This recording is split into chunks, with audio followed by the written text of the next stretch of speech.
Hello, Functions Lover. Welcome back to our channel. Another part of this fanfic, Dragon Shameless Wife.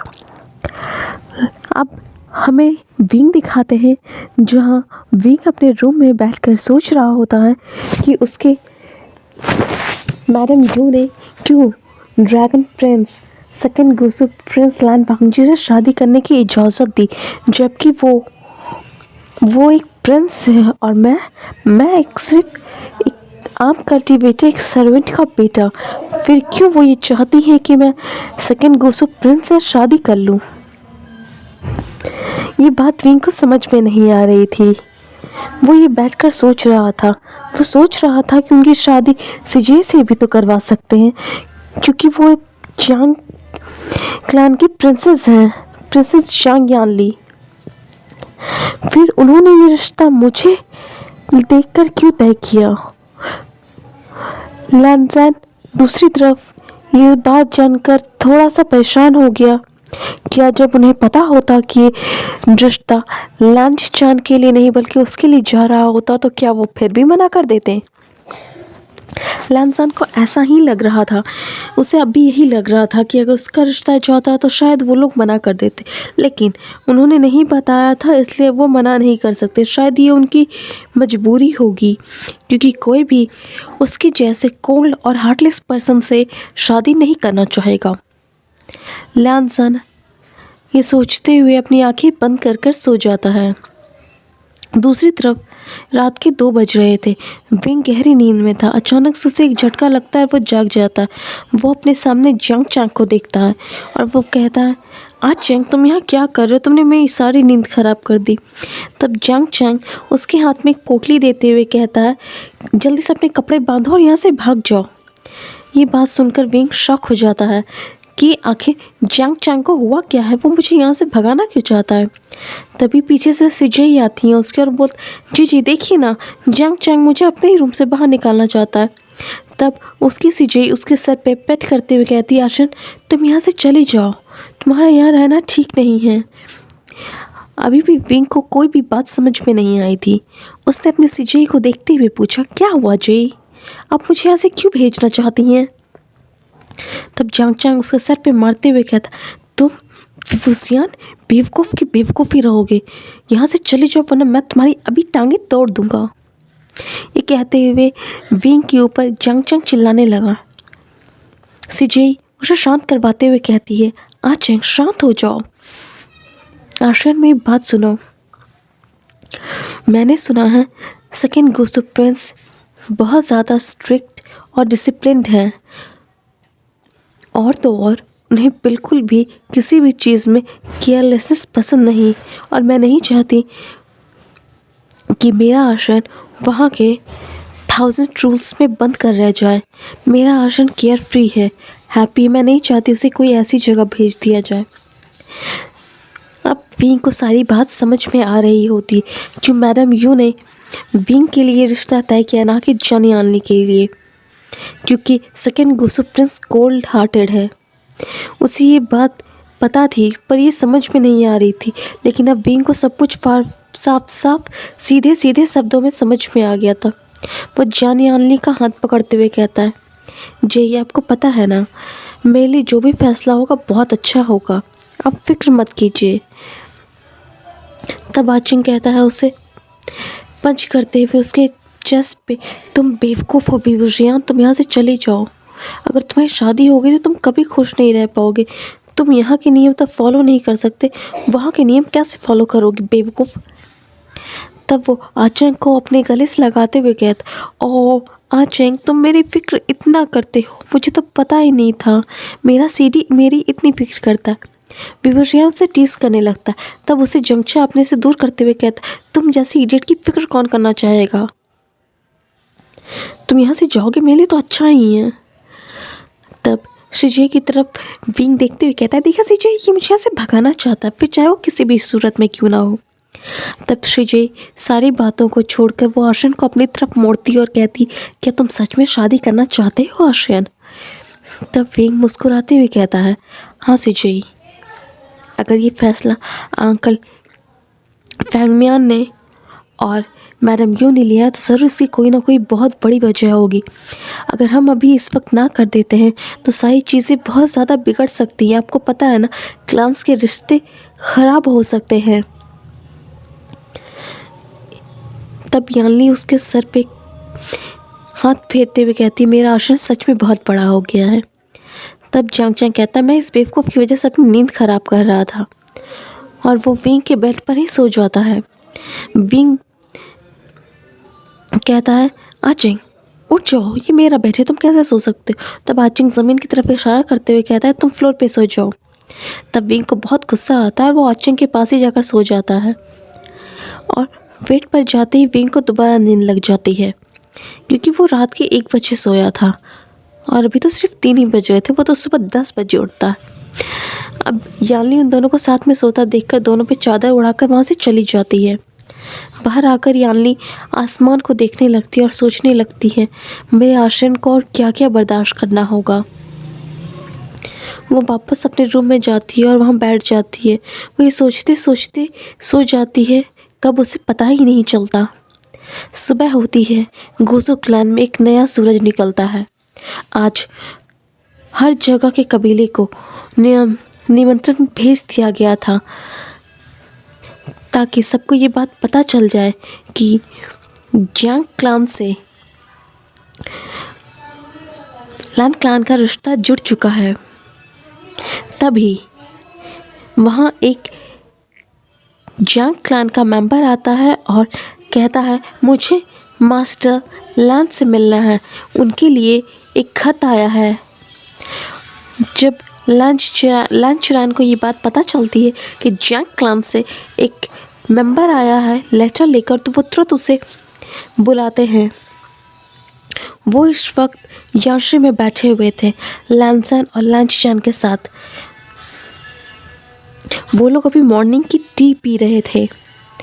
वो servant अंदर आता है और वो लेटर जियांग क्लान के लीडर ने भेजा है ऐसा कहकर लांचिरान को दे देता है। लांचिरान उसे जाने की इजाज़त देते हैं और वो उसी वक्त वहाँ से चला जाता है। बाहर लैन क्लान का एक सर्वेंट खड़ा था, जो उस सर्वेंट को गेस्ट रूम दिखाता है रेस्ट करने के लिए। अंदर यानश्री में लांचिरान उस लेटर को ओपन करता है। उस लेटर में साफ साफ जांग फैंगमियान और मैडम यू ने कहा था कि मैं क्लैन लीडर मास्टर लैन और सेकंड लैन प्रिंस को वो करती हूँ और ये बताना चाहती हूँ हमें उनका प्रपोजल एक्सेप्ट है हमारे बेटे विवुशियान के लिए। हमारा जांग क्लैन लैन क्लैन से अपने रिश्ते मजबूत कर रहा है, यह जानकर हम सबको बहुत खुशी हुई है। हम चाहते हैं कि आप हमारे बेटे को बहुत प्यार से एक्सेप्ट करें। हमने अपने बेटे को बहुत प्यार से पाला है। साथ में उसमें लिखा हुआ था ये भी कि उनका बेटा एक हुल जियान है, यानी कि 9 टेल फॉक्स है। ये पढ़कर लांचिरान के हाथ से लेटर गिर जाता है। उसके आगे लांचिरान कुछ भी नहीं पढ़ता। उसके दिमाग में बस एक ही बात घूम रही थी, हुल जियान 9 टेल फॉक्स। वो अपनी पूरी लाइफ में सिर्फ एक ही 9 टेल फॉक्स को जानता था, जिसका नाम चांसे सरन था। बस वो एक 9 टेल फॉक्स को लांचिरान जानता था। उसे अब ये समझ में नहीं आ रहा था कि लांचिरान ये सोचने में व्यस्त हो गया कि क्या ये चांसे सरन का बेटा है।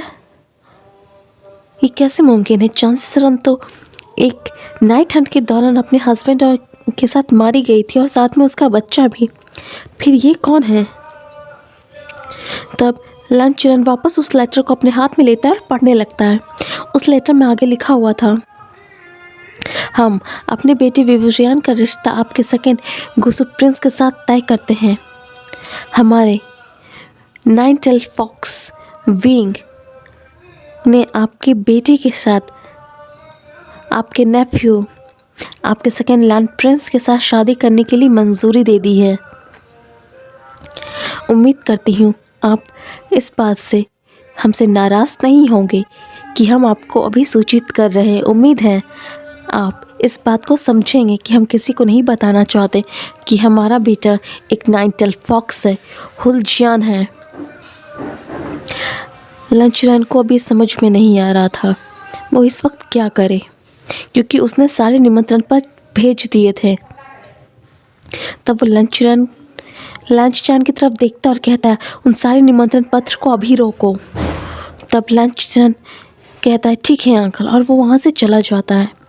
लैंसन वहीं बैठा हुआ होता है और वो पूछता है, क्या हुआ अंकल?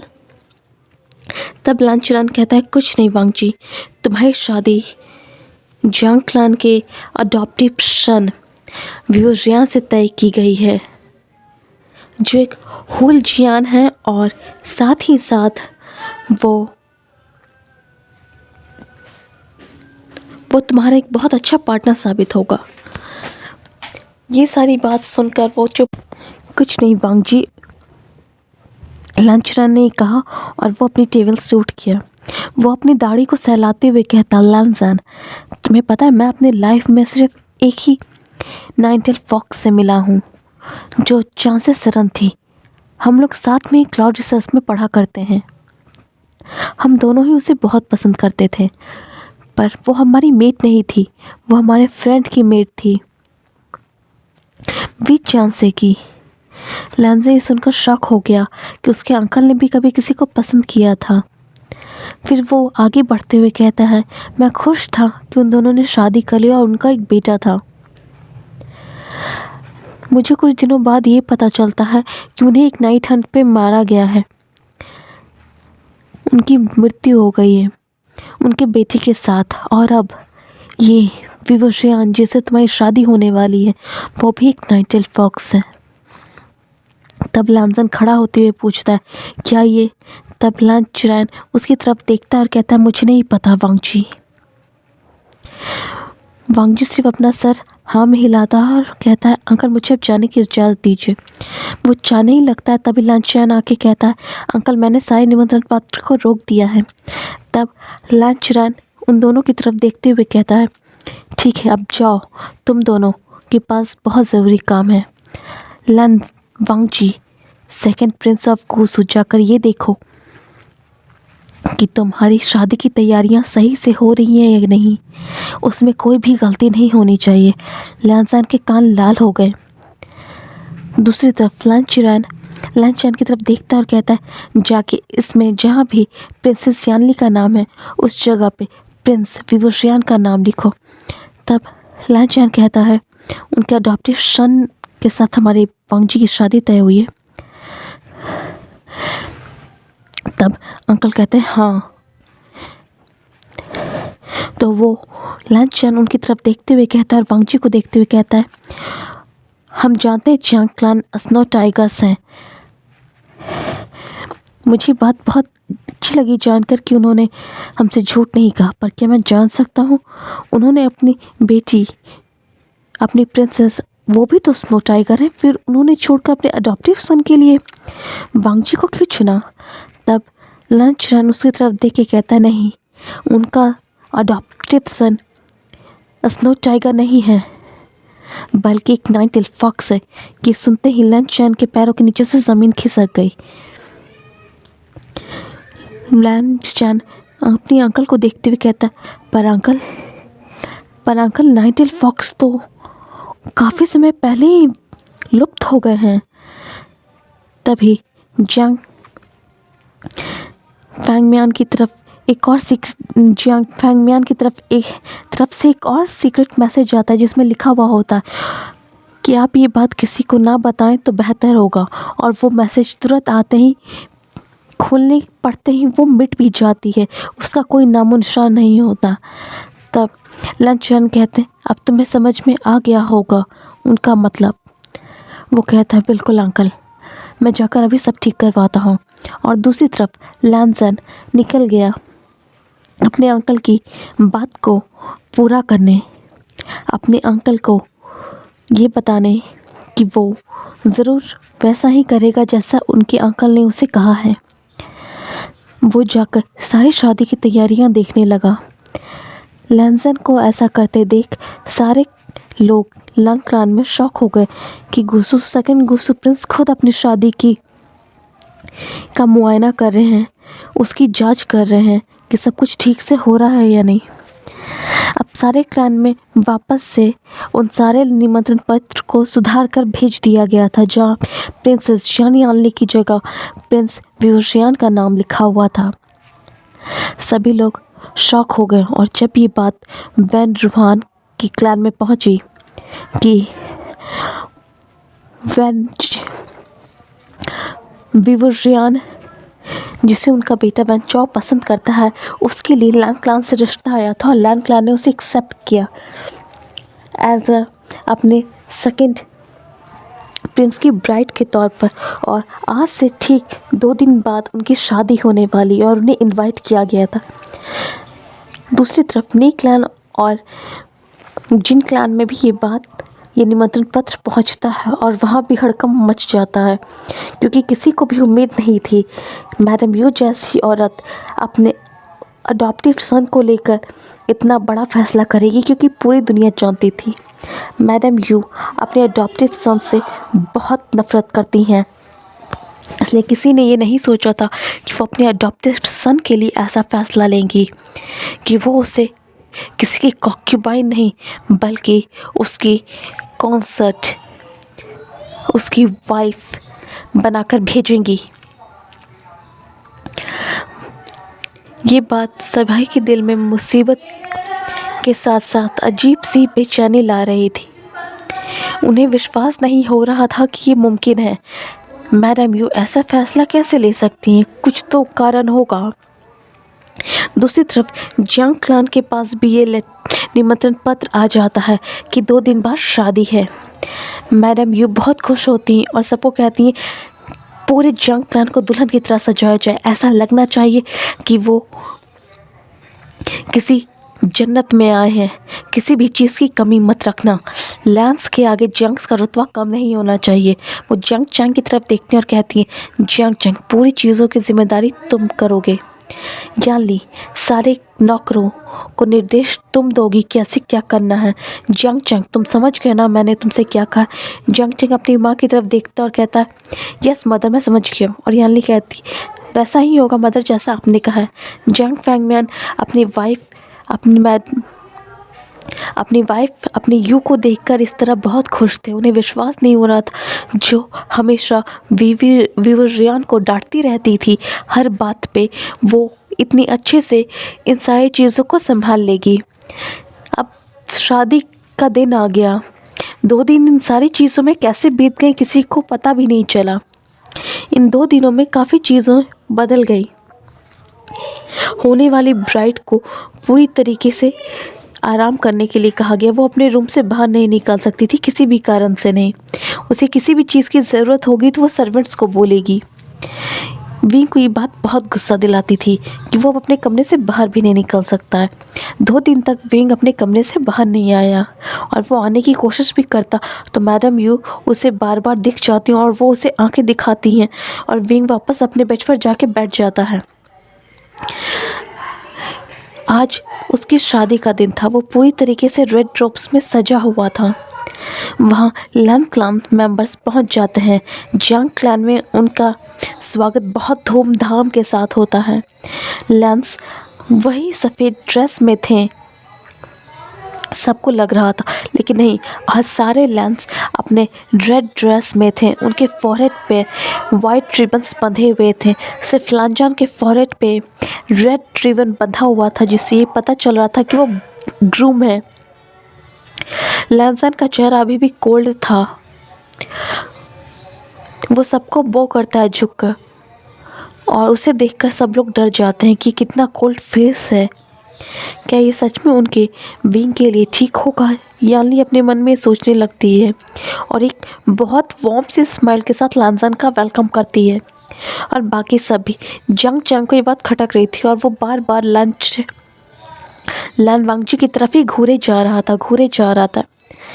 अब जियांग चैंग को मैडम यू ऑर्डर देती है कि जाओ उसे देखो। जियांग चैंग समझ जाता है उसकी मदर क्या कह रही है। वो तुरंत विवुशियान के रूम में आता है और वो देखता है विवुशियान पूरी तरीके से रेडी हो गया है। पीछे से यानली आती है और उसकी आंखों में अपने आशन को देखकर आंसू आ जाते हैं और चंग चंग खड़ा शौक होता है कि विंग इतना सुंदर दिख रहा है। इसमें कोई शक नहीं था कि उसका भाई विंग बहुत सुंदर है, वो किसी भी चीज़ में किसी से कम नहीं है। जंग चंग बस विंग को देखते रहता है और यानली पीछे से आकर विंग को सीने से लगा लेती और कहती, आशन तुम आज बहुत ब्यूटीफुल लग रहे हो। विंग की आंखों में आंसू था इस चीज़ के लिए कि वो अपने सिजे को छोड़कर चला जाएगा एक ऐसी जगह जहाँ वो किसी को भी नहीं जानता। जंग चंग अभी भी ये बात समझने को तैयार नहीं था कि विंग यहाँ से चला जाएगा, फिर वो अकेला यहाँ क्या करेगा, वो किस पे चिल्लाएगा, वो किसके पीछे दौड़ेगा। जान यानली विंग के फोrehead पर किस करती है और उसका चेहरा वेल से ढकती और कहती है, आज मैं दुआ करती हूँ कि तुम्हारी शादी बहुत अच्छे ब्राइड की तरह तुम उसके लिए बहुत अच्छे ग्रूम के साथ रहो ताकि तुम्हें कभी किसी चीज़ की परेशानी ना हो। मैं चाहती हूँ तुम दोनों एक दूसरे के साथ खुश रहो। विंग अपना सर हाँ में हिलाता है और वो दोनों फिर विंग को लेकर बाहर आ जाते हैं। बाहर आने के बाद लैनसन जब देखता है कि विंग बाहर आ गया है, उन्हें विंग आते ही ग्रीट करता है, उन सबको झुकर वो करता है। तभी दूसरी तरफ से कैरेज आता है और वो विंग के लिए था। लैनसन ने जब देखा सर्वेंट्स उसकी होने वाली वाइफ की तरफ अपना हाथ बढ़ा रहे हैं कैरेज में बैठने के लिए, लैनसन ने तुरंत अपनी वाइफ का हाथ पकड़ लिया।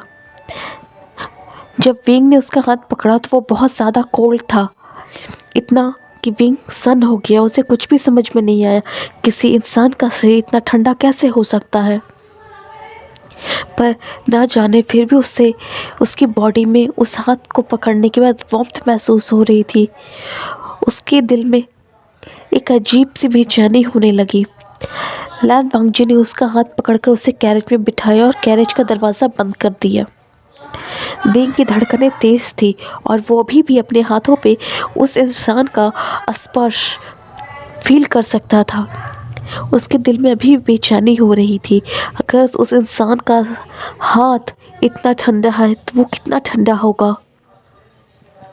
विंग का कैरेज अब जंग क्लान से निकल जाता है, वो लोग भी बो करके निकल जाते हैं। विंग के कैरेज के साथ साथ ही वांगजी चल रहा था। इस वक्त विंग का पूरा चेहरा वेल से ढका हुआ था। चारों तरफ से फ्लैन क्लैन के सिपाही थे। आगे लैंच चैन और लैंच रैन थे और बगल में वांगजी था।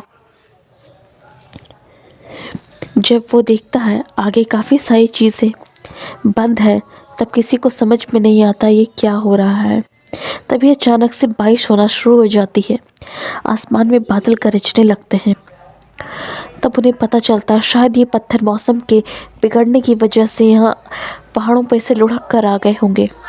वो अब गोसू के पास ही थे और बारिश होने लगी थी। सब ने कहा हम गोसू आ चुके, हमें यहाँ रुकना चाहिए, बारिश काफ़ी तेज़ है। सब वहीं रुक गए, कैरेज भी वहीं रुक गया। सभी लोगों ने वहाँ अपने अपने रहने के लिए छोटी छोटी जगहें ढूंढ ली। लैनसन अभी भी विंग के कैरेज के सामने था। बारिश उसे भिगा रही थी पर इस बात का उसे फ़र्क नहीं पड़ रहा था। वो बस अपने हाथों को देख रहा था और उस वार्म से टच, उस सॉफ्ट बेबी टच के बारे में सोच रहा था जो उसके ब्राइड के हाथों से उसे फील हुआ। उसने जब पता किया था तो उसे पता चला था विवरजियान जैंग क्लान का एक हेड डिसिपल है जो बहुत अच्छा है स्वॉर्ड फाइटिंग में, आर्चरी में, पॉलिटिक्स में, हर काम में वो बहुत बेस्ट है। वो दूसरों से फ्लर्ट करता है, वो बहुत खूबसूरत है।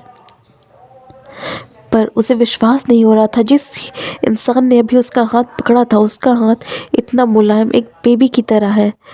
क्या वो इतना स्वॉर्ड फाइटर होगा? लैनसन अभी भी उस कैरेज को ध्यान से देख रहा था। लैनचन जब लैनसन को कैरेज की तरफ देखते हैं तब वो लैनचन के पास आते हैं और कहते हैं वांगजी तुम यहाँ क्यों खड़े हो? तुम्हें कैरेज में जाना चाहिए, उसे किसी चीज़ की ज़रूरत तो नहीं है। या फिर कहो तो मैं सर्वेंट को भेज दूँ। तब वांगजी एक ग्रॉल करता है और उसके ब्रदर समझ जाते हैं वांगजी नहीं चाहता कि कोई उस कैरेज के पास जाए। थोड़ी देर वहाँ खड़े रहने के बाद वांगजी धीरे धीरे कदमों के साथ आहट ना करते उस कैरेज के दरवाजे के पास पहुंचा। अंदर विंग को महसूस हो गया कि वहाँ कोई आया है। विंग ने अपने स्वॉर्ड जो उसने अपनी पीठ में छिपाई हुई थी अपने ब्राइडल रोब्स के अंदर, वो अपना हाथ पीछे करके उस पर कसर टाइट कर लेता है। अब धीरे से उसके दरवाजे पर नॉक होता है और वो बोलता है, कौन है? लहनसन उसकी आवाज़ में थोड़ी देर के लिए बिल्कुल खो गया था। वो इतनी प्यारी आवाज़ थी। लहनसन जब ये देखता है विंग बहुत ज़्यादा घबराया हुआ है तो उसे समझ में नहीं आता उसे इस वक्त क्या कहना चाहिए। कुछ देर बाद ही विंग फिर से पूछता है, कौन है? लहनसन अब झटके से अपने होश में आता है और कहता है, क्या तुम्हें किसी चीज़ की ज़रूरत है? लहनसन की कोल्ड वॉइस सुन के विंग की रूह कांप जाती है। उसकी रूह बेचैन हो जाती है उस इंसान का चेहरा देखने के लिए। तो एवरीवन, मैं आज की स्टोरी लाइन यही स्टॉप करती हूँ। उम्मीद करती हूँ आपको स्टोरी लाइन पसंद आ रही होगी। अगर आप लोग मेरे चैनल पर नए हैं तो मेरे चैनल को सब्सक्राइब कर देना। अगर आपको मेरी वीडियोस पसंद आ रही हैं तो लाइक कर देना। Okay, bye, see you in next part.